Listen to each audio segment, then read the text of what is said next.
almost like alcohol is like this. You know what I mean? And you're sinking deeper like this. Zins feels like this.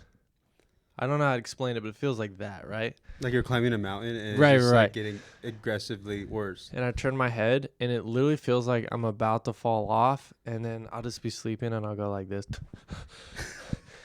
And I'll just be sick, like nauseous, sick. So have you been waking up randomly lately? Like you'll just Yes. And I'll have to scoop them out of my mouth. There'll be 3 or 4 sleep of them. with it. Sleep with it. Why 3 or 4? I was assuming for the longest time that Zins would help me sleep better, and they absolutely didn't. They absolutely don't, dude. Yeah. That because it stimulates you. It makes you like Yeah. feel more. Yeah. You know. I feel like ever since I've been doing Zins, I've been jerking off at night like a lot. Like a horny bat. Just every single time the lights Really? go off in my room, I'm like, this is my So if I moment. turn the lights off right now, will we just start jacking off? I wouldn't start jacking off, but I definitely Would feel the hide urge. something. You just start sitting. Like Yeah, I would tell you I'd be carrying a gun, and I would just play it super cool for the rest of the chat. What is that trend on TikTok? Oh, if you were trapped, if you were lost in the woods, would you rather run into a man or a bear?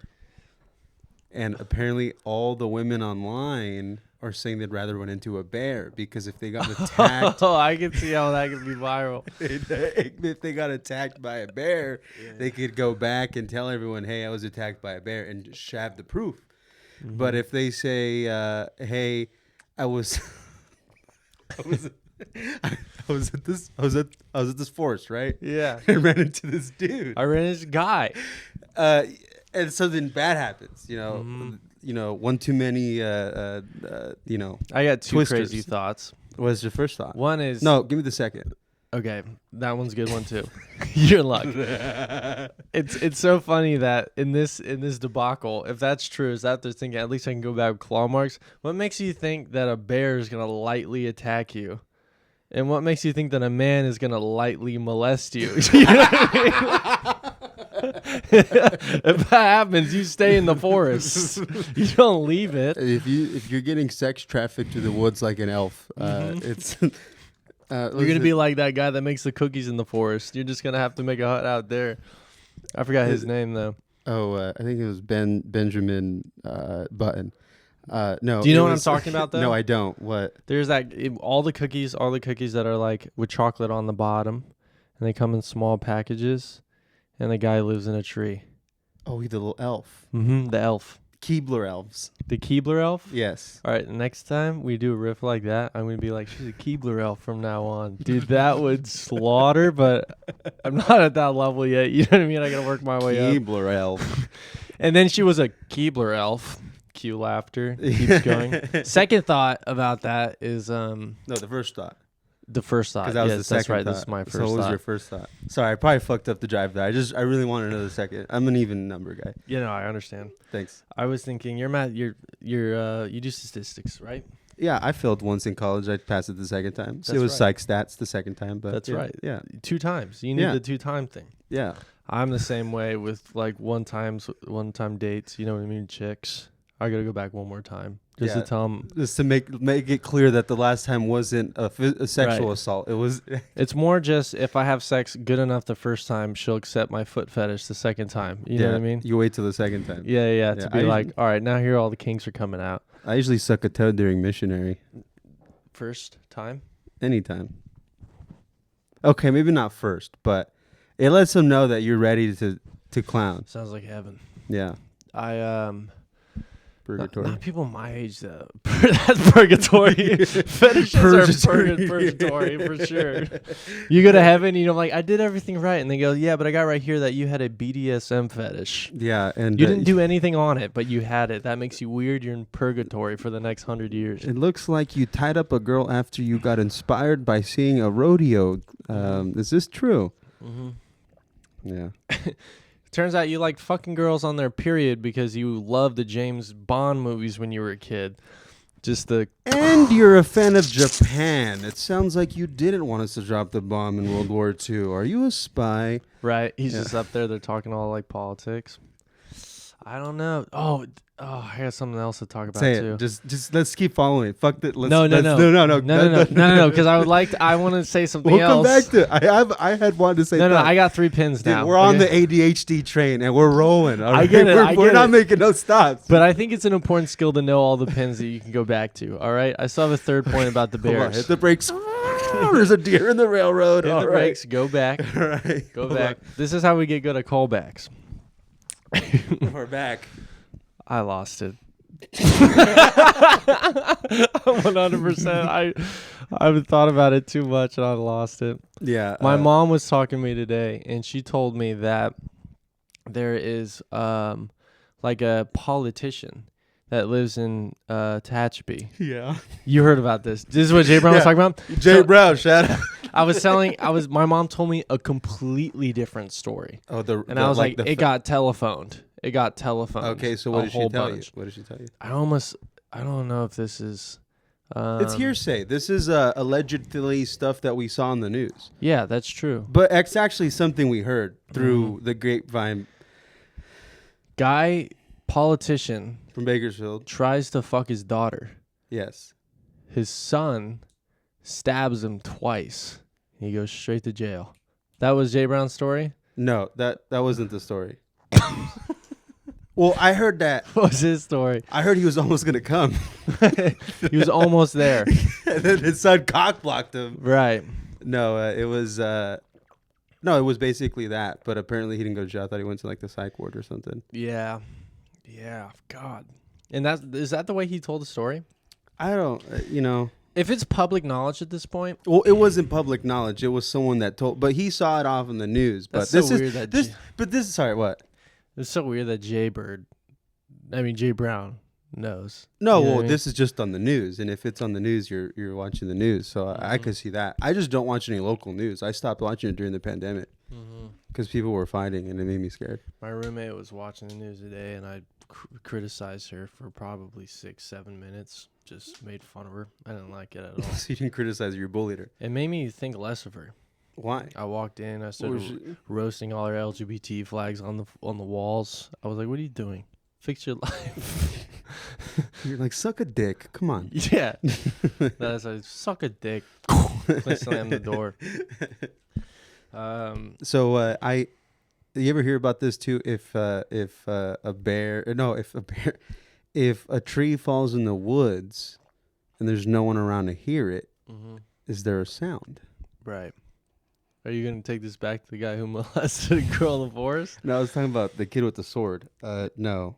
If you molest someone in the forest, it stays in the forest where the trees fall. Yeah, okay, hold on. This is ends kicking in, dog. Woo! Yeah, I'll tell you what. Mine's not. I got a tolerance. Are you sixes now? I tell you what, brother. Don't freak out when I say this, but I've been fucking with some 8s lately.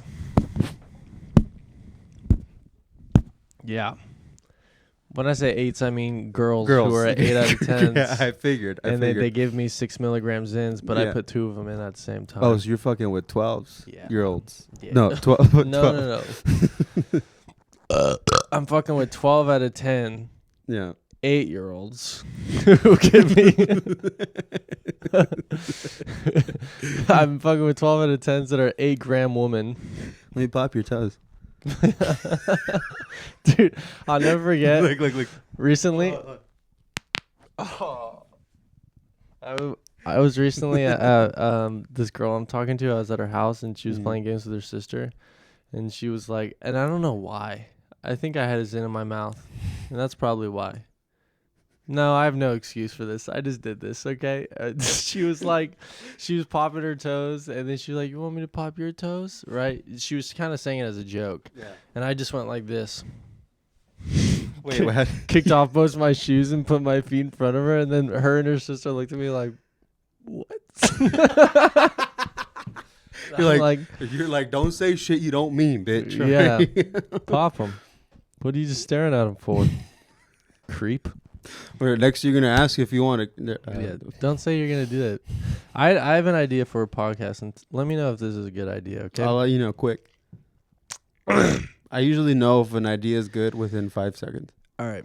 1, 2. So, podcast. 4. The 5. name. It's great. I love it. Thank you so much. So what is it? I'm going to call it the Nathaniel Webb Experience. NWE. Mm-hmm. Okay. Not to like, because I know someone has a podcast. Is Joe Rogan? He has something going on or something like that. I don't want to step on his shit, but I have an idea for a podcast genuinely, and it's I invite one guest onto the podcast. I'm thinking of getting bunch of comedians in the scene, you know what I mean? And then people from out of town. And then I sit there with a bunch of cue cards, 54 deck, you know what I mean?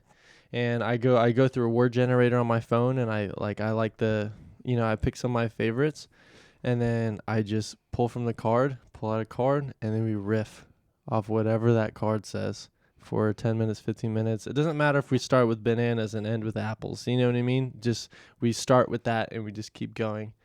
And then I do that with just random comedians all over and I'm going to call it like Riffosaurus Rex or something like that. I like that. I like that a lot. I think it'd be really good. I think that'd be a pretty spectacular idea. Yeah, I think it'd be fun. I think the 2-man podcast is the way to go, if I'm being honest. Yeah. And I don't say that because we've been running a 4-man podcast for a minute, but scheduling is a bitch, as we know, you know. Yeah. But 2 people feeling an urge can come and film something. I talked to Chris Vail today before I asked you and asked him if he wanted to do a podcast because I like him a little bit more than I like you. Yeah, I figured that. And he said he was busy. So I went Gotta go to number 2. I went to Boydston, and then No, I know you're joking. And then I went down the list. I went through the whole lineup, and then I went, I guess I'll ask the opener if he wants to be on the podcast. That doesn't make me feel any better with that terrible ass dog shit set I had tonight, dude. I was so bad. Dude, remember what I told you, though, when you got off stage? I was talking to a guy at my work, and I was with Marcos, obviously, because we work together. Was that the guy at your work or someone else? No, I was with Marcos Alvarez from Bad Neighbor Podcast. I work with him, and this guy named Tanner comes up to us. And somehow, some way, he goes, this is the girl I've been talking to, and it's the hottest girl from my high school in Tehachapi. Really? And he's like, what do you think? And then I don't even tell him. I'm like, she looks bad. You know what I mean? And then I just kind of get really sad, you know? So like, yeah, she's bad or no, she's bad. And then a week later, he comes up to me and he goes, yeah, I cut it off, man. It was right after I broke up with one of her friends and stuff. This guy's a dog. Yeah. This guy's, I mean, dude, he plays in the pen. That's for sure. Yeah, yeah. And he was like, yeah, you know what? I wanted to be a dog. Fuck it once, get out of there. But I don't know. It just seemed too unrealistic. And then I literally just looked at him and I went, hey, man, dogs sleep really well if you give them wet food. But regardless, dogs always go to bed happy. And then Marcus looked at me and he went, and I was like, I feel like Drake right now, dude. I was like, how did I just come up with that right on the spot? And then you just hear an 808 beat drop. It's just, that's the intro. And then Tanner was such a bro. He just went, you're right, and walked away. And then literally took that advice genuinely. And he was like, that's right. I am going to go to bed happy even though I didn't get some wet food. You know what I mean? Wet pussy. Is that? Yeah, okay. yeah. It's because I'm trying to understand it, and I figure it's even if you don't get some, you know, if you don't get some wet pussy, even though if still, you don't get your dick wet, you're still gonna go to bed and you're gonna wake up and that's right. You'll be okay. There's not a single dog that doesn't go to bed happy. You know what I mean? Yeah. They're just so fucking chill, and that's what being a dog's all about. Yeah, you know what that's I mean? what being a beagle is. Not caring about nothing, just cruising through. You know what I mean? Looking for the best food, but not caring if you don't get it. Yeah. If it happens, it happens. If it doesn't, you're still happy. What do you think of that podcast, though? Genuinely. No, I told you. I feel like that would be fun. I feel like I'd get an opportunity to talk to a lot of the comedians that they think I hate them. Like all of them, for example. Yeah. I think it's you're just young and brash and from the exterior, and I've known you since we started. I've known you well. Yeah. So I get you, and it still took me a minute to kind of get you, and I feel like I get you now. I don't think you let anyone in that much to like. Because they just see you. Matt, think about it. I am with you right now at my house. Yeah. How often are you with other comics just hanging out for Never. a prolonged period of time? Never, There's just dude. the little group that we have that we're Yeah. hanging out. We're on the road. We're staying at each other's houses, barbecuing, all this shit. Yeah. So it's hard to get that across when you're just at a mic and you riff and you make fun of people and you're Yeah. jokey and people just see you as that. I realized though that the older comedians, they riff, but it's just not anywhere close to the same way that we do it. And I think that's so interesting, the way that they, I mean, they'll take a random subject and they'll talk about it. Theirs is mostly personal stories, you know what I mean? And they'll just go back and forth and just try to see who has the funniest personal story, you know what I mean? And then you and me will, on that podcast we talked about getting let into the gates of heaven, and then God's up there and he's just like, yeah, there's bitches over there. That wasn't that one time that we riffed, or the microwave one. Remember the microwave one? Yeah. I think that the improv thing is part of the whole crowd work thing that's coming up. This whole like, don't have material, just go be funny. And I think that like tonight was a good example of that. Like the crowd, I think, wanted like a set to go home. No, I think they're having a great time. Did you see how many people? Chris Flail had what I thought was a perfectly fine set. It was definitely. I won't say who went up before him, but he rebounded a little bit. He got some laughs off of just going up, and then after his set was over, fucking 9 people got up and left, and I was like, oh no, that was the people that I know, and they went outside to get high. And they came back and watched Dan's entire set. Oh, that's good. And then when they realized that the beer was expensive, they left for John Hacker's set. So, and then one of them didn't have a valid ID, and he wanted to come drink, so he's like, I can't even drink. So he ended up, they just left. But see, understanding all the aspects of, they didn't leave because I think they just left, and they were rowdy anyway, so get the fuck out. But yeah.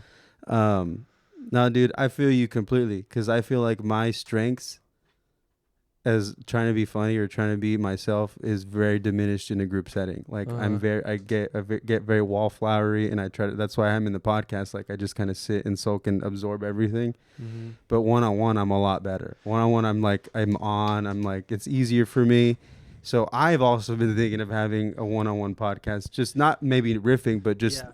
Now, just thinking about this whole ADHD train that I just brought up with you, because that's how I think. I just go and I'm random, and I don't even want to think about, because So I've been thinking about that whole like just inviting comics one-on-one and just talking, and maybe trying to be as funny as possible, but just getting to know people more.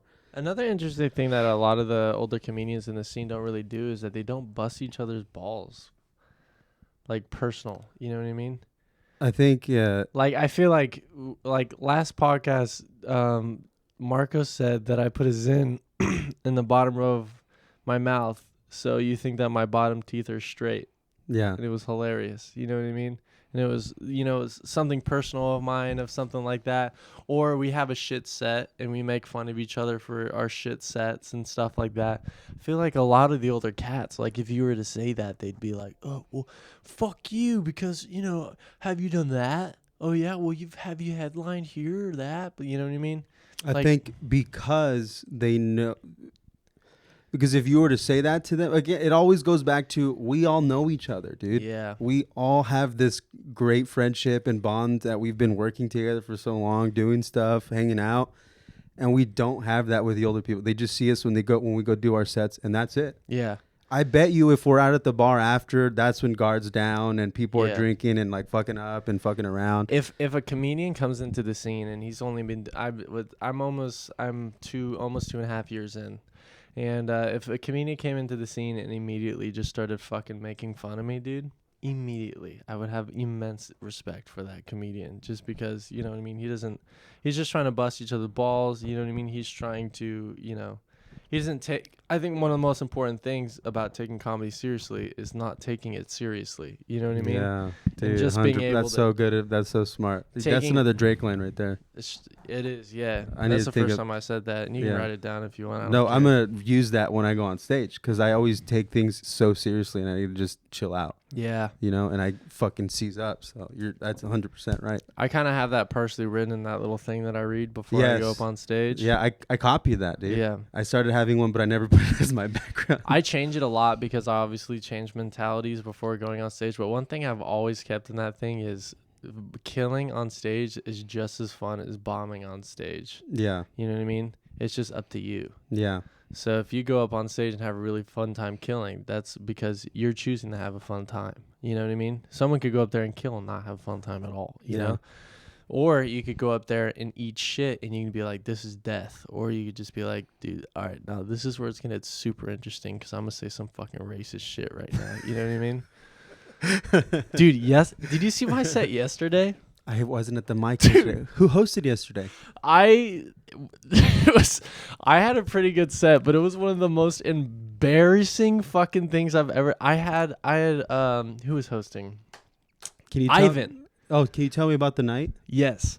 I walked in. It. I walked in and Ivan was hosting the mic, and Daniel Betts wanted to talk to us in the green room because we were going we're going to be hosting next Tuesday. So he wanted to basically have all of us say our ideas and make sure we weren't overlapping any of our ideas. You and Eddie and and John. Kind of see where we're all at. Yeah. And Daniel wanted to hear out all of our ideas and shit like that. That's good. That's what you had talked about. You had never brought the ideas up. So how'd that go? It went pretty well. He still, it took 45 minutes and to be like, yes, all right. At the rocket shop, I used to pass out flyers on my break. Tell me if I've told this story before. When I was in the military, and I just go, you've told the story, and then he's like, well, I'll say the short version. I'll say the shorter version, Yeah. and then he tops his record by saying it the longest way he possibly can. You know what I mean? Dude, if you're not having fun bombing, then what? Yeah. And then he always ends it with one of these. And that's why we do comedy. And I'm like, that's not why I do it. I'm like, I like that you do it that way, but he really gets into his fucking Dr. Phil end of an episode mojo. You know what I mean? Not the Adam Ray version either. It's not the Adam Ray very version. Dr. Phil. Very, the last statement. You know, Dr. Phil's monologues can get very personal at the end of the episodes, and that's kind of what he gets into. Yeah, a little tear comes down. Yeah, we're like an hour and a half into the mic, and then the host Ivan comes in, and he's like, "David, you're up next," and then I'm right after David. No time to scan the room at all. Yeah. No. Is there a crowd? 2 people. And this is the last open mic, the last Tuesday open mic of all time. And there's also 5 comics. Yeah. Because everyone left after their set. So I go up there and I actually do pretty well because David goes up there and he's super racist because Warren just walks in with 2 of his black friends.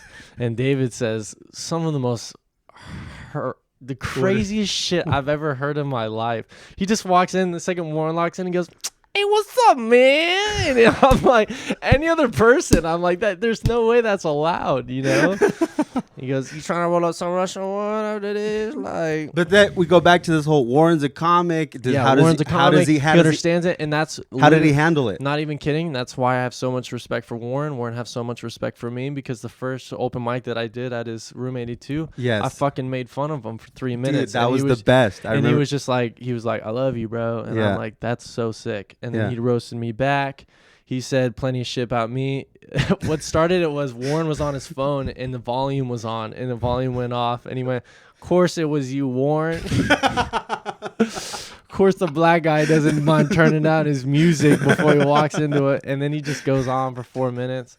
How does he do though? He does great. Great. Okay. Yeah. You gotta say that part. Like, Warren. They're loving it. They're loving it. They're not pulling up knives. 4 people. Yeah.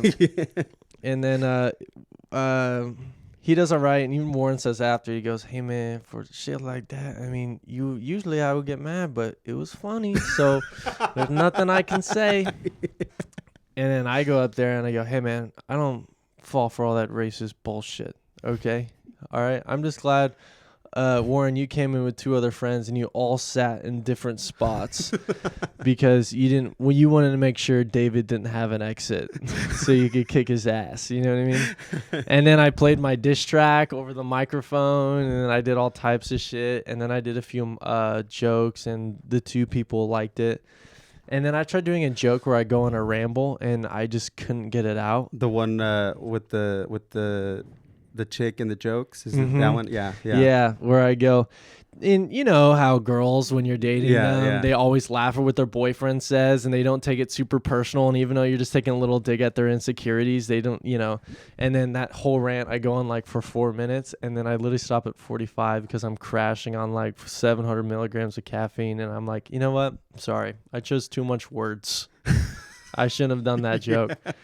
And he goes, I can be honest, I feel high right now. And then I pull up the microphone and it breaks and it hits me in the fucking face and then I can't put it back. The music's playing. Yeah. Oh no, The music's not even playing. I'm it's just just sitting like- in dead silence, just trying to put it back. And then my lip starts bleeding because I hit my mouth so hard. And then Daniel's watching all of this and he's just like, and then I literally get off stage. I don't fix it. They switch out the mic stand. It's super awkward. I get off stage. At least I had this in the bank because I've said it once before, like a year ago.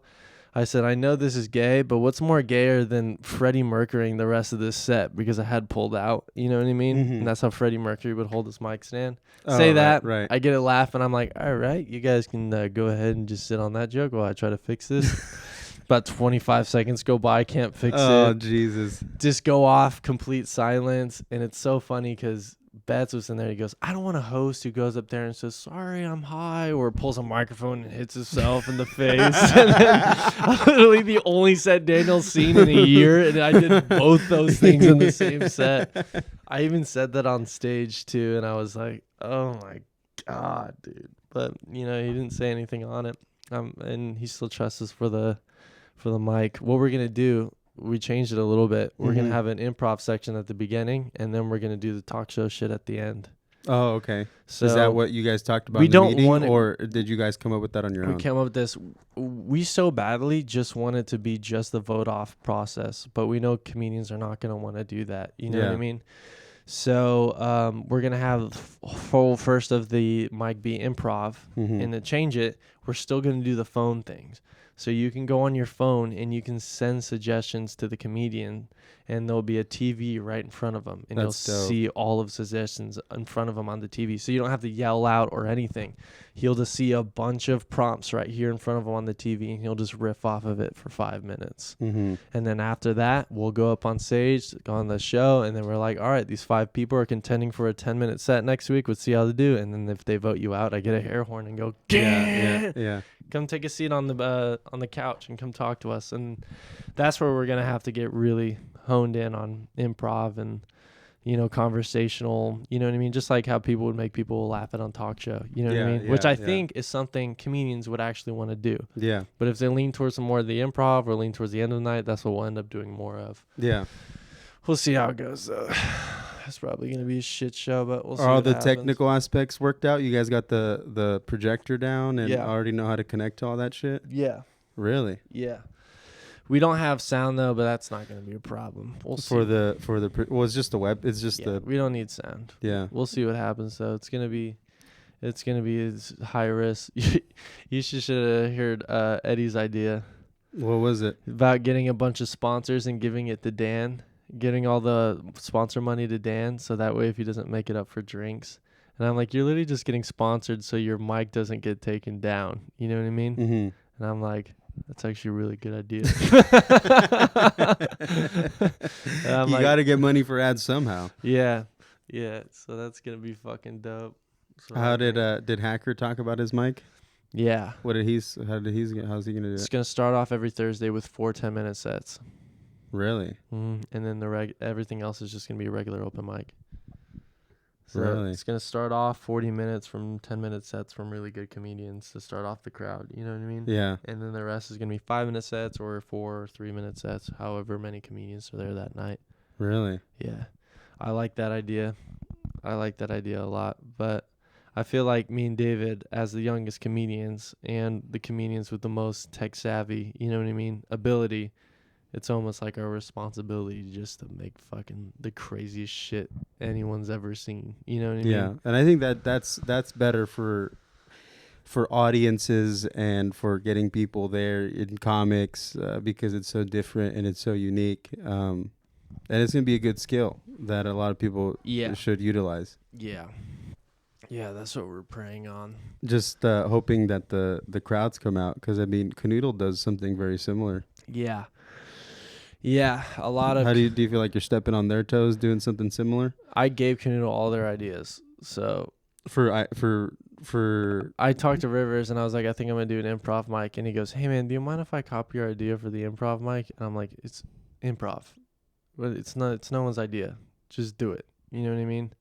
And then he did the improv, and then the roast gauntlet was also kind of my idea. That was my idea too. Yeah, and then I feel like I've also been like kind of telling Rivers along the way little nuggets. I'm like, dude, I think the only thing I didn't give him is them playing videos at the beginning of the night. yeah.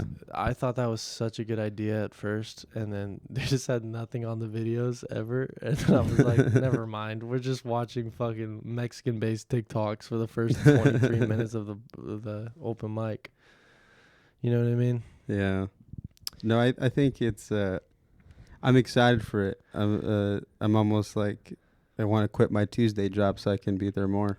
The well, having at the well, hopefully it's more professional, because at Canoodle you walk in and there'll be you can hear a dog barking, or somebody's lighting a cigarette and then putting it out on the wall. You know what I mean? The bathroom doesn't work. Yeah. You go seriously. You have to flush. You literally have to.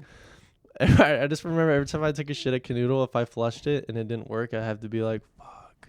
That's why I didn't even shit there, because I knew that there was one time where it was like risky and it was enough to be like, I can't. And you're like, I gotta wait in this bathroom for 5 minutes for the water to fill back up to flush it again. I started scooping shit out with a toilet paper. And then you're just riding your setup. Yeah, I just would grab the turd and throw it in the sink and pour water on it until it dissolved. I would take a shit in the sink. I do it all the time. You walk into Canoodle, and I swear it's one of those mics where you can probably, like there's a on-duty pharmacist there at all times that you can buy drugs off of. I like that vibe though. Yeah, that vibe is. I like cool. that it exists, but I don't think I could do that 6 days a week. Yeah, I'm just glad it's one day out of the week. Yeah, yeah. And even then this week it was canceled. So yeah. Walk in and the shoes are sticky, and you're like, dude, they don't even sell alcohol here. How's that even possible? Are you excited about? They got carpet in there. They put out rugs. That's how you know that an open mic is just trying to look nice, is that the fact that they bought rugs and put them out there. They have a rug on the stage. They have a welcome mat. Yeah, they have a welcome mat at the very beginning. There's hand sanitizers. It's like, well, thanks for the offer, guys. I appreciate that you're trying to be Dude, clean. That's so sweet. Yeah, you guys are really trying your best over here. I appreciate it. Everyone, just get a little squirt walking in. We're trying to keep it. We're clean in here. You take off your shoes before you perform. You gotta take them off just to keep it clean in there. It's like an Asian no food allowed. house. Just no food or drink allowed. An Asian person's house. There's a Mexican cart in there. Most weeks there is anyway, and they'll usually just be selling like healthy Mexican food and stuff like that. Yeah, because the corn. comics need it. Just corn, nothing else on it. Yeah, corn with parsley. Or tahini, yeah. No mayonnaise. No mayonnaise. Can't No have that. mayonnaise. Yeah, there's too many people in there that get DOIs. We don't want them getting heart attacks. Are you excited about turning 21 and being able to go do more areas? You have no idea. It'd be great. I can't go to the Rocking Horse to do an open mic. You know what I mean? I can't go to the well and buy a drink. You couldn't go tonight to I that. can't go to any of the big clubs. Yeah. I'm so fucking pumped to be able to turn 21 and just go to the store. I plan on my birthday going to Bruce Gray's potluck mic. Is it a Sunday? My birthday's on a Sunday. Hotel. Do the mic the next day. Fuck yeah. On the Monday. Yeah. Oh no. After Well, my it's birthday. but Sunday he does sometimes that best of the store mic or whatever. No, he does that Monday. No, they do that Sundays. They do that Sundays? The potluck is Mondays, but if you do that Sunday one, the set of the night mic or whatever by I think Bruce Gray hosts it, but he said that if you do the best, you get a spot on the potluck. Perfect. What a better activity to do on my birthday. And Eric Rocha, one of the door guys, promised me a pretty good night as well. Yeah, sex, right? Yeah, he said he'd show me Mincy's office and shit. That's what he calls his pussy. Yeah. That's what I call the shaft on my dick. Mitzi's office. He goes like this. He goes like this. Hey, man, if you deep throat this, you might make it to the belly room. The belly button room? It's just the stomach. Yeah. A little bit deeper. You're almost in the belly room. You've reached your time. I can't even do it. He's like, looks like you're only performing in the original room tonight. Original room is just what every original dude does. I'm like, damn it. If you lick my ass, you'll make it to the main room. Yeah, that's the main room. Yeah, that's where the fucking prostate is. I've always wanted to perform in the main room. Oh, Yeah, whoa, what a coincidence. so glad. Yeah. Lifts up his ass. I'm like, fuck, I'll do it. Just and plus I've seen that like I'm hoping on a Sunday or Monday. That's usually when like what I've seen on the Comedy Store Instagram when like Andrew Santino and Bobby will go to work on stuff, those like smaller nights and stuff like that. Mm-hmm. They'll go that night. I'm hoping I see some pop-ins and stuff like that. Would be so cool. You're gonna give someone a hug if you see like a famous comic? No. You know what I did when I walked up to Jeff Ross and Big J Ogerson? I think you told me, but I forgot. What'd you say? It was just like there was this MILF that was trying to fuck me. Where she was like, I this remember that. 40-year-old Yes, girl. I remember that. Yeah. I just remember Mick. After the roast battle, right? Yeah, because Mick had a girlfriend, and this girl was talking to Mick, and he was like, "You can talk to my son over there." Yeah, I remember that. And then she walked up to me, and she's like, I'll fuck you good, blah, blah, blah. I still got good tits. Look at these tits. Yeah. And she just pulled out and let me look at her tits. Yeah. And I was like, whoa. First night at the Comedy Store. Dude, that night was a movie. Yeah, seriously. Could have been a trilogy that night. And after that, I wanted to walk up to Jeff Ross and be like, thanks, dude. You got me 40-year-old pussy tonight. She really liked the show. And then I walked up to him and Big J, and all I heard was Jeff Ross going, Jay, you can't think of those types of things when you're going on tour and I'm like, they're good serious conversation, and I'm just slowly backpedal.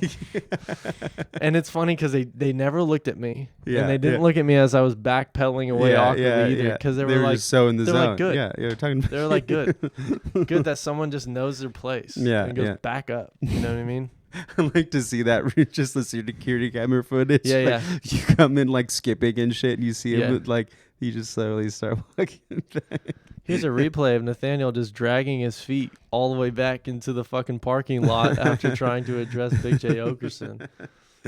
They look so dumb. It's gonna be the next clip at the beginning of Canoodle. Smoking cigarettes and shit. And I was like, bro, they look so cool.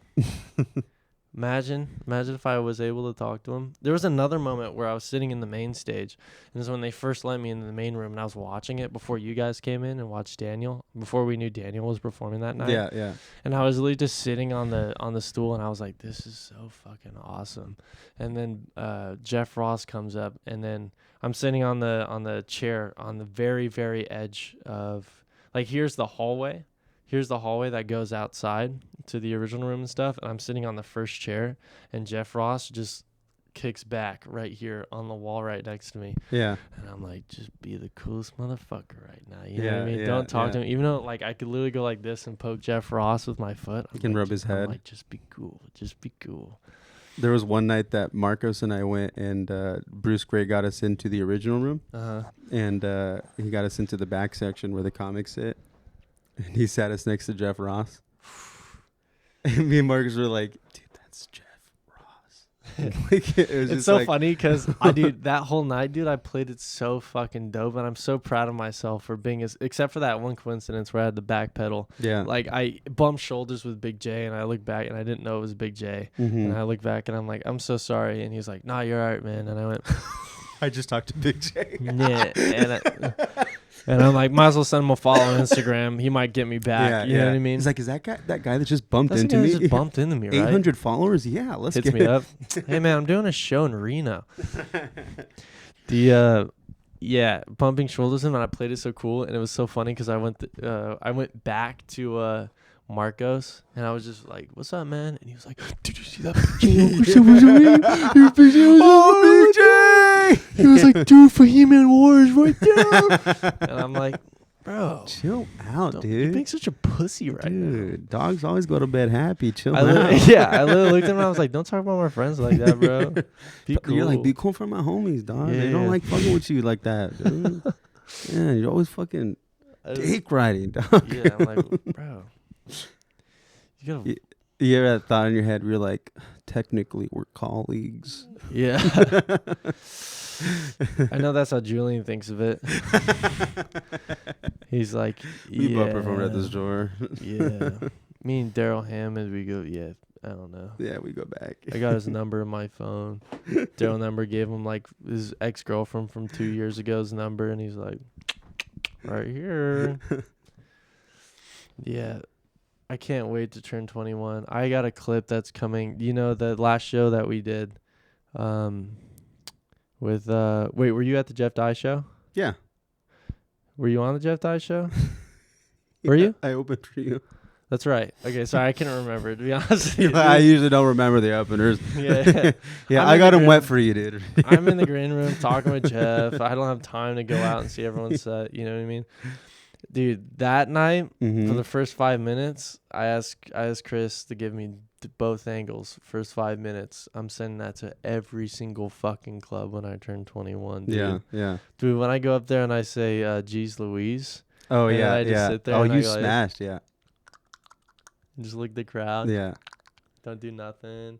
Wait for the laughter to die down. I was like, in my head, like when that was happening, I should be thinking of the next joke or some improv. I'm thinking, probably going to get double angle from Chris tonight. Probably first 5 minutes. Because I know for a fact when I get into this next joke, everything's going downhill. The AIDS monkey. Yeah. No, but you ended up doing the teacher joke, and that one smashed, right? He was my only rebound. You closed on that one, didn't you? Yeah. And hopefully, it helped a little bit. Hey, that listen, I know I got a bunch of lines that my shit that's terrible. Mm-hmm. I know. Mm-hmm. That that I fucking hate that wild and out line, dude. I hate that fucking. Everyone does. I think I've seen you. I know you've done that joke without me more. So I know you know it probably works, but I swear every time you see it doesn't work. I've seen it say it once. Yeah. I don't think anyone knows what Silver Team is. Yeah. What Wild and Out is. Yeah. Now I'm 0-2 against Platinum Team and wilding out. The Red Team. Dog. And then fucking 6 people laugh. And there's a crowd of 160 people. But it's great because it's for you. Like, Yeah. That's yours. David has trolled me on that multiple occasions. I always think it, but I never said it. I know so many. Because I know my shit ain't the best either. That's Yeah. I'm not going to be like, Nathaniel, that line. Yeah. Whenever my friends quote my jokes, I know they remembered it because it was not their favorite joke. David will be talking, and I was like, and made fun of me, and now I'm like 0-2 against the Silver Team and wilding out, and I'm like, fuck you, dude, because I know you don't like that joke. It's just stupid. But it's funny now. He also does this. I go like, how was your day, man? And he goes, I don't know. I was fucking a 6 with knee problems the other day. And I'm like, I know you say that just because you don't like that joke. No. I've heard you be like, whoa, you guys, yeah, you're quoting good material now. I've heard you get defensive about it. I think at this point, I'm well aware that if anything is repeated from my set, I know it's the bad ones. It's not even this is funny, dude. And that's why some of the worst comedians, I can quote their entire set. Because you weren't laughing. You were like, that was bad. I was studying it. It was like, this is going to be so good in a regular conversation with my friends in about an hour from now. Quoting his joke word for word. I don't know. There's some good jokes that I can definitely quote word for word. Like, no, let's stick on the bad joke of train. No, forget what. Like, and I say, if you got a sandwich that's $5 and you only have $4, 6. You have $6. No, No, if a sandwich costs $6 and you only have $5, how much money do you have? And you bought a sandwich for $5. Sawyer raises his hand. He goes, -1, Mr. B. And in that moment, I wish I could just light a joint and blow it in his face like he's my house cat. Because that's not regular math. Actually, Sawyer, if you have $5 and you buy a sandwich for $6, you now have -$36 because overdraft fees are real math problems. Real world problems. Yeah, real world math. I don't know why I said that whole thing. I think I was just practicing it. Yeah. How much would it take for you to just do that joke in front of him, like on a lineup? How much would it take? Yeah. Someone telling me to do it? Just like, I like to quote one of my favorite comedians' jokes. You guys cool? I wouldn't say I'm quoting him. I would just say it. I've done it before. That's why people think you're a thief. Yeah. I've gone up on stage because you don't elaborate, which is fine. It's just fine. Sometimes fuck I 'em. go up. There was a Tumblr night where Andrew Boyson was hosting, and I was like, "Have you ever been so lonely?" And I just did my first 3 minutes, just that joke, and then I just didn't say anything. I just went into my next joke. Yeah. And he was like, "Wow, that was funny." And I'm like, "Thank you. I thought the crowd loved it. It's just a little something I've been working on lately." So, yeah. He started giving you tags for it. Yeah. You should really. You saw when I gave Clay Curry I was the door guy tonight, so if I did my job right, all the white people were over here and all over here, and then I go, "Just kidding." Yeah. He went up on stage and I said, "Hey man, I'm thinking about just giving you this joke because since you're black, it'd be a lot funnier if you just went, 'I was your door guy tonight, so if I did my job right, all the black people were in the back.'" And then he went up there and said it and murdered. Did he do a 10-minute warning? No, he had a set. Greg Tolman's 420 show. Oh, dude, that's funny. He's like, "I'm your door guy tonight, so if I did my job right, all the black people are sitting in the back." And then all the black people were like, "Whoa, come on, bro." And it was hilarious because they were sat in the back. They were sitting in the VIP booth section, so they're as far back as you possibly could get. Dude, you're like Lil Yachty for the scene. You're just writing fucking rhymes and shit for people. That's right. You give me a good couple ones. I still use them. Yeah, that's true. You've given me a couple lines that I still use as well. Greg G gave me a line recently that I still use. You just meant to clear me for a big dick. Which one? I go up on stage and I'm like, "I've been a nurse for the last 10 years. And immediately the crowd's on my side. They're going to laugh at every joke I say. Oh, what? What do you mean? You're not laughing? You mean, okay, then fuck you, bitch. In the phone joke, I go, if you have a 7-year-old kid, you should give him an iPhone 7. If he's 10, you give him an iPhone 10. And then the very end, he goes, "And if your kid's adopted, I give him a fucking Android." I don't care. That's good. Yeah, Greg gave me that one. That's a good one. Yeah, good one to give me for sure. It's how do you feel when people give you tags and shit? You like it? I appreciate it. Yeah, because I feel like when I give tags to other comedians, they don't appreciate it.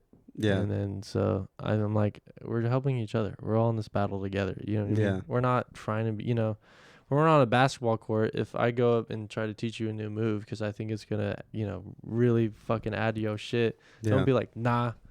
I'm like, "You never do this." Yeah. I'm like, "Just fucking see what I got for you in store." I was talking to Marcos last night because on the Jeff Dye show, he went up and did really well for like 9 minutes, like with this really high energy. And then he said that he kind of crashed and didn't know, like, and I was like, dude, with like, I feel like if we're all in a lineup together and you're in a position like that one night that you were headlining that backyard show, or if he's featured, whatever the lineup is, like, we should all be like riffing and writing together to just give it to the others that will use it about the night, about the show, whatever.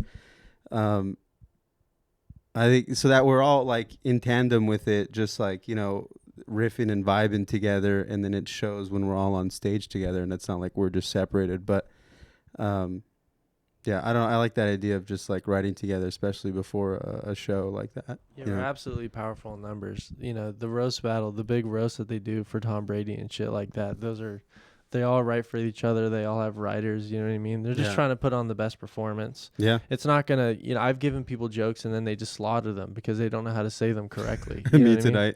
tonight. I look like I'd take a cleaver to a crunch wrap, and you were like, I know I'm wearing this white shirt, and you've already done tons of white shirt material at the beginning of the night, and then you thought you'd go back to the white shirt at the very end of the night.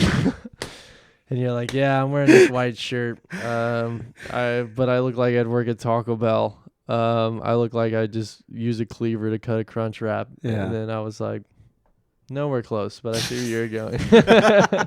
Throw me a mild sauce, please. Yeah. I was on the way home. I was thinking about it. I was like, I'm just not as good like that, like off the top of my head. Like in terms of like, I can say things that I come up with spontaneously, but thinking of something and then preparing it and then saying it is really hard for me. Yeah, when people give me jokes, I absolutely phrase it. Like when Greg G gave me that iPhone joke, he says, and if your kid's adopted, you can give them an Android. But I said at the end of my joke, and I said, I don't know, if your kid's adopted, just give them a fucking Android. Yeah. And I the last 3 times I said that, since I'm wrapping up the joke, it gets a clap. You know what I mean? Yeah. And I just kind of like nonchalantly throw it in at the end. And that's just me saying it differently in my own tone. I feel like that's also super important, the way you phrase it or whatever. 100%. Did you see that that show that we did in that backyard where I headlined? Yes. That girl posted all of our sets. Yeah, or like clips of it. Yeah, and I was so excited because I'm like, "Where's mine?" And I go, "Oh, that's right, a headline. I gotta keep swiping." You know what I mean? Yeah. And then I swiped all the way to the end, and they got such a good part, bro. Yeah. The part where you pointed at the little. I pointed at their decoration. I'm like, "Why'd you decorate your backyard like some white bitch's bedroom?" Yeah. One joke that I said that night that I'm so proud of. The street light. Yeah. That was brilliant. They had a street light inside their backyard, like they walled it off, and I was like, I don't know, this house is a little dumb. You guys fucking walled in the street light. What the fuck are you thinking? Is that fucking legal? Yeah, you're stealing from the government. That's free power. Yeah. And I like when I first said it, like there was no laughter, and then I looked back, and then they looked, and they were like, they realized it. They realized because they're like, oh my God, dude. Why is there a street lamp in their backyard? Yeah. I was hoping great. that would be the clip. But He hit me up, not hit me, but I see him sometimes, and he's like, "Hey, dude, I want to have another one this summer." He's like, that makes me so happy. He's like, everyone tonight would have been like, "Hey, man, we should go to another one of those Wednesday open." They would never say that. I mean, there's that 420 show that we did. They would be like, "Hey, we should throw another one of those 420." They would never say that. Yeah. Because that 420 show was a fucking disaster. How was it? I wasn't there. You were there, dude. I wasn't at the 420 show. The 427. It was like the 710 show. Oh, that one. Oh, yeah. That was a fucking disaster, bro. I was like, all right. I was like, dude, we're performing at a weed show. We're gonna get so much free shit. Yeah. Hell yeah, player. Got no free shit. No they free gave us shit. Fucking mints that were on the counter when we walked in. And Dogged ass looks. They hated us. They're talking shit to us. Like, I feel like we ruined their night. You know. Yeah. That'll be a good one to remember. Yeah, absolutely. That was a rough one, dude. I remember I did 17 minutes like off the top. It was. Yeah. I did 15, and then Marcus came up with me, and we did another 7 together. Yeah. And we kind of got the crowd popping. We're like, nice. And then we got off stage. I went, all right, who's next? I went, Eddie and Julian. And I went, let's see where this goes, you know. And then we have a great podcast after that. That was a fun one. That was a great podcast. Yeah, that was We're on a bunch of mushrooms. No, that was secret, but yeah. It's not secret. Yeah, that was a good one. Yeah, I remember the funniest thing Marco said. It was my favorite joke of the night. Is my buddy Nick was with some random girl, and while we were roasting the shit out of him, he goes up and whispers to the girl, and the girl whispers back. And then he puts his hand around his girl, and then she whispers to him, and he goes, Marcus goes, you see that? You know what she just whispered to him? Hey, that's going to be $40 for tonight. You know what I mean? Because he put his arm on her. Yeah. That's going to be $40. I said, there's a touching fee. Dude, that was so clever. Oh, because he touched her and then she whispered something. Yeah, he like put his arm around her and then she whispered to her. That's another 15. You know what he said? That's another $10. That was so good.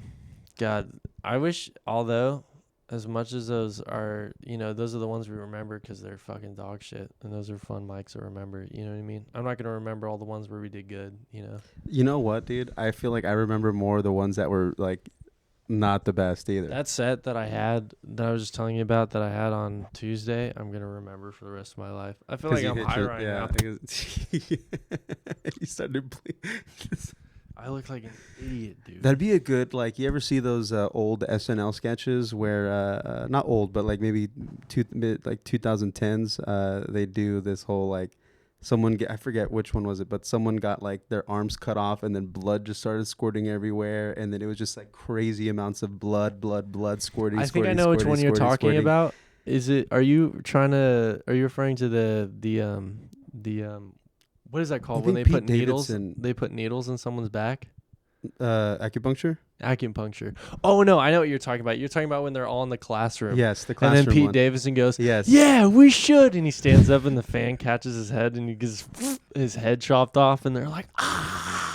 A sketch like that, but you're on stage, you just perform, you kill, and then you do that, and then you just proceed to gush out blood, and then the show keeps going on. It's silent, and you're dying on stage, and it's just a full crowd, and just blood everywhere. He's bleeding. I swear, I have this idea. There's this guy on Instagram. Tell me if you see him. It's called Matthew is on IG. And he's this guy who will rate other people's stand-up sets. Oh, no, I haven't seen that. So he'll literally, desperate comedians. This is insane. This guy, I've seen his stand-up. It's not fucking good. Yeah. And he'll criticize his own stand. He goes, see, that's where I held him because I'm going to, build on laughter after that. And then he plays a video and the crowd's like. Is it not that guy that coaches people online? He coaches people. And then people will send in his clips, and then they'll do like a Zoom with him. Mm-hmm, they'll do a Zoom with him. I just followed that page today, and he'll be no, we got to find. Do you have your phone? Yeah. You don't have Instagram, huh? I think I do. I just re-downloaded it because there's this girl who texted me. I have to just double check that we're on the same like. Yeah, I definitely deleted it. That's fine. We'll just keep going. But yeah, he just coaches random people on. Is he from New York? I don't know. That's a great question. Does he have curly hair? Yes. So it's that white dude with curly hair. Dude, I don't know. I saw a clip today and he was like ask questions. Then he was asking questions. He was killing. So I don't know, like which one. He was doing a really good job. Yeah. Sometimes maybe not killing, but he was doing well. Yeah. Sometimes I'll see the wrong ones, and he'll just like barely getting laughter, and he goes, "See, that's where I pull him in," and I'm like, "You're not doing shit. The fuck are you talking about?" I'm sure he has some good ones on there. You know what I mean? He's obviously gonna play his best ones. I saw that you were following it, so I was like, okay, if Nathaniel's following this, then I'm going to, because I've seen his clips pop up so many times. Yeah. What the fuck? William does IG. Let me see. That's his name. Yes, that's him. Yeah. So this is my plan. Okay. So he'll have a bunch of like comedians sending clips. Hey, yes, man, and they'll watch it together. I need some genuine help, and I'm like, what the fuck? What are these comedians doing? You know what I mean? Yeah. And then he'll be like, yeah, you need to stop doing that. You got to pull back on this. You got to keep building on the laughter, because I like that joke, and he gets super technical. He like talks as fast as he can, so he seems smart like Ben Shapiro. I thought it would be so funny if like before the mic I recorded stand-up and there was no one in the crowd, and I just went up there and I was like,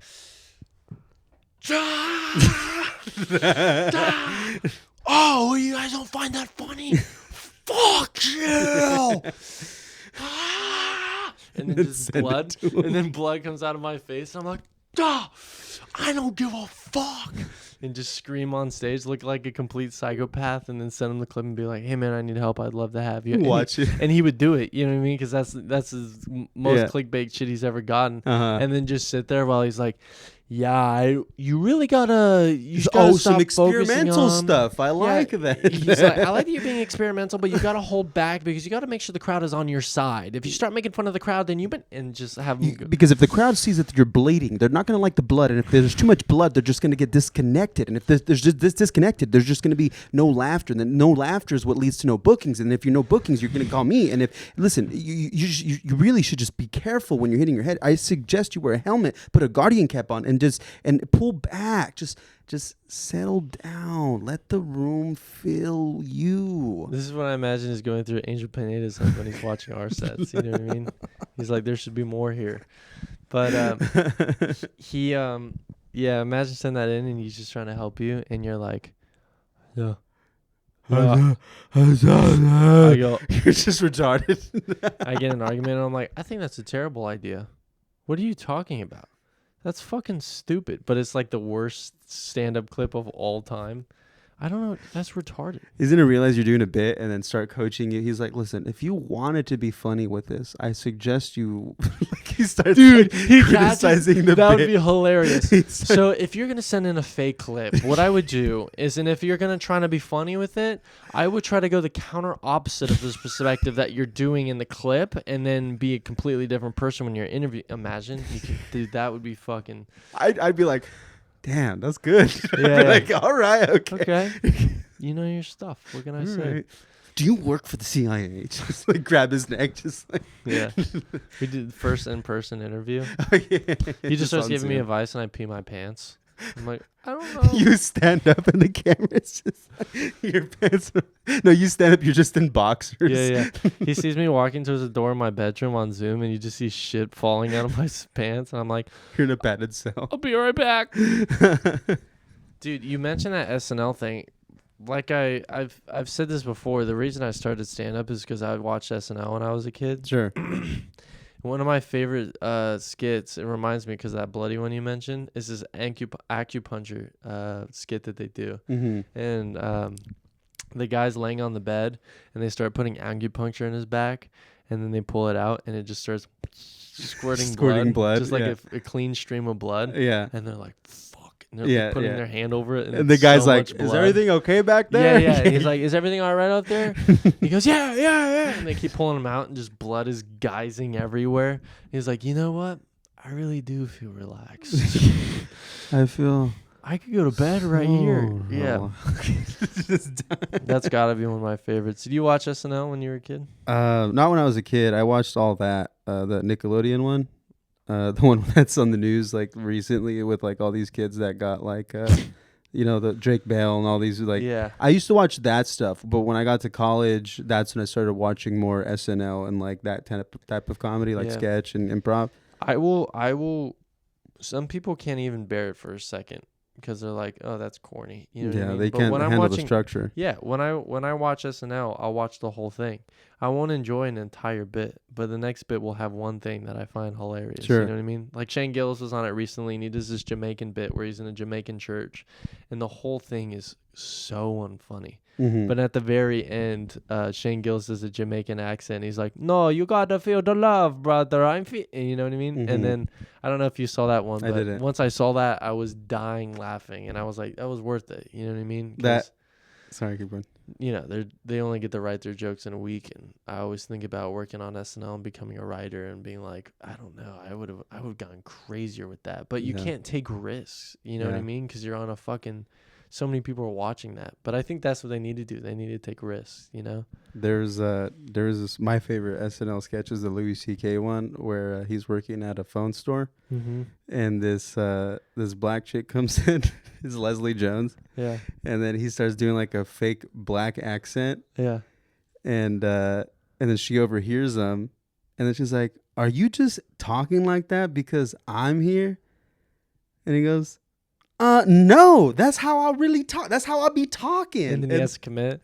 He has to commit. And it goes, that. Like 2 years later, and he's still doing it. Yeah. And then it goes 5 years later, he's still doing it. Every time she walks in, and he then has to. Finally, she comes in again, and he's just talking, and she's like, "I got you." It's just the funniest thing. That's hilarious. Another one of my favorites, and this one's talked about a lot, but in the very old days, they had this one where I forget who's the guy on the talk show, but they did a talk show, and it's a talk show in Japan. And then there's this guy who he doesn't speak Japanese, and he's just sitting, and he's one of the talk show hosts, and he's like, all right, and the first guy does it, and the host goes, and the guy goes, correct, and then he gets a light, and they all dance, and he's like, oh fuck yeah, this show is awesome, and they give him treats and shit like that. And then the second person, he goes, and then the girl goes, and he goes, wrong, and then they just fucking stab her. And then he's like, I don't know if I should be on this, and then he tries to answer it. And then no, the other two contestants keep getting it wrong, and at one point they hang one of the girls in like an X torture device, and they start hitting her with a probe. medieval torture device. She's like, she's screaming. He's like, I don't want to play this game. And he goes, your turn. And he goes, and he goes, I don't know, Golden State Warriors. And he goes, correct. And then he just starts getting all the answers correct, while all of the other Japanese people are dying. Yeah, and they're just fucking suffering. Dude, that is so hilarious. Dude, I love shit like that. That Yeah. like the super absurd, like that's why that was kind of like I rewatched our Saw sketch. Remember that promo that we did? Yeah. That's like what inspired like how blood, all that stuff. Like I love that, like just being gory but silly about the gore. You know, I don't know. It's SNL has a bunch of restrictions, also because they can't say bad words, which is but crazy. but could you see that working within the confines of something is a challenge, but probably not the funniest. Because you can go further. Because you're trying to have the funniest show in the world, but you have so many. But you're trying to be the funniest show in the world with the limits. Yeah, which is incredibly impressive that they have a whole team like that are doing jokes. Che's the lead writer, isn't he? Michael Che is the lead writer. Yeah, and I watch the Weekend Update all the time, and I really appreciate. Does he still do it with Colin Jost? They do. Yeah. Yeah. Colin and Che are still the Weekend Updates. My favorite is I love the characters on the Weekend Update. Like there's Rocky's. Heidi Gardner did Rocky's wife, like always, like saying goodbye, or Boxer's wife, and then it was just like a great like. I don't know. I like acting and mixing it with comedy. Another one of my favorites on that Weekend Update, as far as the guests are concerned, and this is a pretty popular story, when they'll have. Did you know Bill Hader's character where he goes, "You gotta go to this bar," well, I forget what it's called. I don't think so. But he goes up as like a goth character. And he goes, I'm going to tell you about the best bars in New York. You can go here and you'll see a midget on a skateboard. And he just goes through all of it. It's his most popular character of all time. And then John Mulaney wrote that character for Bill Hader. And then they did it 3 times, 4 times, 5th time. And then on the 5th time, John Mulaney goes up with him as one of the guests on the show.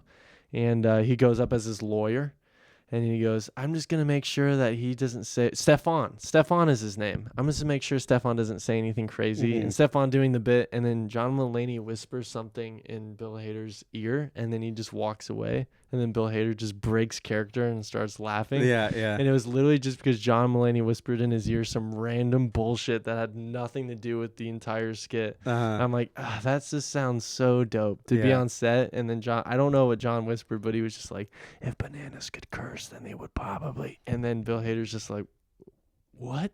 Isn't that the funniest thing though? Like breaking someone in a performance. Because I was talking to Marcos about this. I'm like, what's stopping us from, if we're bombing on a show, from heckling ourselves? Yeah. And just being like, do another joke. Or just like, and just fucking with each other. Like, what's stopping that? In college, I was doing a play one time.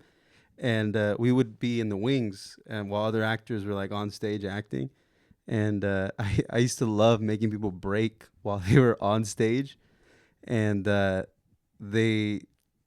did it during a show, and the director found out, and like fucking annihilated me and like got so mad that I would ever destroy theater that way, you know. And that's when I knew I was like, I gotta just do funny stuff where it's just like this shit doesn't same thing matter. with basketball. The whole team didn't find me funny, Yeah. but then coach would be like, "Are you being serious right now?" And I'd be like, "No." And then I would have to do so many sprints and stuff like that. Yeah. I think the coolest thing that I possibly did is that there's these things called mop ups where you had to grab basically the mop and then you'd have to go up and down. You'd have to push it on and then push it with your legs, with your hands on the mop, and you just go up and down the court, up and down the court. And then he was like, I've had somebody do 100, blah, blah, blah. It was the most I had a kid do a fucking 100. I was late for practice one day. And then the next day I had to do mop-ups. And then I also had talked back or something like that. So he was like, you have to do 60 mop-ups. And then I did 60. And then I looked at him and I said, how about 40 more? And then he was like, what the fuck are you? And he'd go, dude, get on the floor. And then I did 100. And then I was counting them out. I was like, 99 while they were doing practice. Yeah. 100. And then I just did 101. And I went, 101. Yeah. And I was just so, it was probably the most difficult physical task I've ever pulled in my entire life. But I was just like, fuck you and your little, system. You know what I mean? I'm not going to play to this stupid coaching. Yeah. I was like, fuck you, dude. Because he was like, oh, he'll do mop-ups and he'll learn. You know what I mean? Even though it was completely irrelevant to what I had done. You know what I mean? So I was like, I'll do fucking 101, bitch. Yeah. Watch me. I don't give a fuck about your system. It's not going to change me. You know what I mean? You think doing mop-ups is going to make me better? How about you coach me? That's what's going to make me better. And that's when that's all you really wanted. Yeah. I was thinking, I'm like, what would be the right way to coach you then? Just compassion, love, like. Tell me what I'm doing wrong. Tell me what I need to do to get better. Discipline, dude. You got to be on time first before you get to that, okay? It's just like, I don't know. Like, if you keep taking a kid's phone away and it doesn't work, you got to start positively encouraging him. You know what I mean? And if they start taking it for granted, you have to start negatively encouraging him. You know what I mean? I'm going to take this away. I don't know. I thought about that a lot, but I fucking He was sitting in his office team. like, how can I coach Nathaniel? He's Yeah. like, how can I get through to his head? He's uncoachable. God, man. Imagine that's what he was thinking. That would make me feel so much cooler. Dude, but I bet you. But the truth is, he was just like, I can't wait for him to quit. And I did. I was watching a video today, and it was about like football and how they get like recruits to quit teams where they have too many players. Mm-hmm. They said that basically the coaches will have them. They won't directly say get the fuck out. Mm-hmm. Like your coach could have just said, "Hey, dude, I'm not going to play you. Just leave the team." Yeah. Could have just said that. Yeah. But instead, he chose to discipline you in all these ways to just make you quit. Yeah. And I guess that's what they do in football is like, oh, they don't really want you on the team. So they'll just say, hey, you have to be in the weight room for the next 3 months at 5 a.m. Yeah. And then you're like, what? Fuck that, dude. I'm out of here. Literally. So that's what my coach, he goes, all right, for the entirety of practice, you're just going to be doing the scoreboard. And I'm like, what? Yeah. I'm like, how am I supposed to be a player next year if I'm just going to be sitting at the scoreboard the entire time? Dude. It was his plan to get rid of me, and that's 100% a fact. And it's happened to me a few times. Restaurants do it too. They'll give you fucking 5 days a week, and parents, 4 days a week, then 3, then 2, and then Yeah. you're working 1 day a week, and you're like, I need another job. Yeah. And then it forces you to quit, so Yeah. that way they don't fire you. You know what I Yes. mean? Yeah. Because they're too afraid to pull the trigger. So they're like, let's see how much torture I can put this. No, then fucker they're on through. they're on the leash for not enough. They're on the leash, but then you get unemployment and shit. So Yeah, that's absolutely true. it's just more work. I wouldn't have figured out how to do that. That's Yeah. for sure. I was 17, so I don't know if I'd be able to pull that shenanigan. But So would you be safer in the woods a bear or a human? with a bear or a woman? If you were if you're at a bar, who would you rather run into? I thought you were gonna change the scenario and be like, who would you feel safer around, a girl or a bear? Because we're men, you know what I mean? And we don't give a fuck. But the bear. And the guys are like, I'd probably train the bear, be his friend. I'd probably ride bear back all the way back to my house, We'd have a good time. drink a beer, you know? I bet the bear like Coors Light. This was a good podcast, brother. It was. Yeah. I'd do it again. Any last words? Nope. No last words for this podcast. Bye.